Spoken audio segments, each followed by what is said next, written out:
Is coffee good for my body or not? It seems like nobody knows the definitive answer, but research supporting both sides have surfaced over the years and have given people more reason to cling to one side or the other. First, let's start with some key downsides to drinking coffee. Coffee puts your body in stress mode. When you drink coffee in excess on a regular basis, it can activate the release of cortisol, otherwise known as the stress hormone. Cortisol is the chemical that's responsible for the fight-or-flight stress response that raises your heart rate and blood pressure, while also increasing muscular tension. Actually, the reason why coffee makes you feel awake in the first place is because it turns on your body's stress response to either fight an impending danger or flee. Everyone who drinks coffee knows that on-edge, jittery feeling you get from drinking too much of it, and that's caused by a reaction to cortisol in your body. So even if coffee might be a tempting way to start your day, think about the chemical stress you're causing your body on top of the stress that you're probably already experiencing at work. If you absolutely need a caffeine boost, we recommend drinking coffee in the afternoon around 2 p.m. to lift your spirits from the afternoon slump. Coffee is very acidic. The acid in coffee can irritate the lining of the small intestine and throw off the natural pH balance in your body. The very same compounds can cause further issues for people who already struggle with digestive issues such as ulcers, IBS, and Crohn's disease. When highly acidic food like coffee is consumed, its acids damage and weaken the lining in your stomach and breed bad bacteria that wreak havoc in your gut. Experts say that a slightly alkaline environment in your body is beneficial for health, while an acidic environment breeds disease. Our bodies naturally try to neutralize acids, and when it's exposed to too much, it pulls calcium from bones to get rid of the acid, making your bones weaker and more prone to bone-related diseases like osteoporosis. Okay, enough with the negatives. Let's talk about the ways science proves that coffee can be our friend.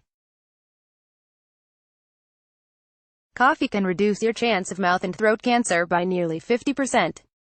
A study published by the American Journal of Epidemiology followed about 1 million men and women for 26 years and analyzed the relationship between coffee drinkers and cancer risk. After the study concluded, it was found that coffee drinkers reduced their chances of mouth and throat cancer by nearly 50%. That's an extremely significant number, especially for such cancers that are fatal in many cases. It's believed that biologically active compounds such as antioxidants and polyphenols may have helped protect the body against the development and progression of the cancers.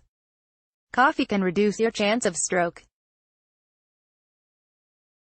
A research done in Sweden followed 35,000 women between 49 to 83 years old and found that those who consumed more than a cup of caffeinated coffee a day reduced their chances of stroke by 22 to 25%. Although coffee increases heart rate and blood pressure, it's believed that the powerful antioxidants in coffee are responsible for reducing the chances of stroke. Coffee boosts metabolism and burns fat. Seeking out sugar-filled energy drinks and caffeine beverages is a huge knock on weight control on general healthy living, but regular black coffee serves as a worthy alternative for revving up your metabolism. A study from Australia concluded that coffee can help weight loss by reducing appetite and by boosting your metabolism. Since caffeine naturally increases your heart rate, it kicks your body to burn more fat.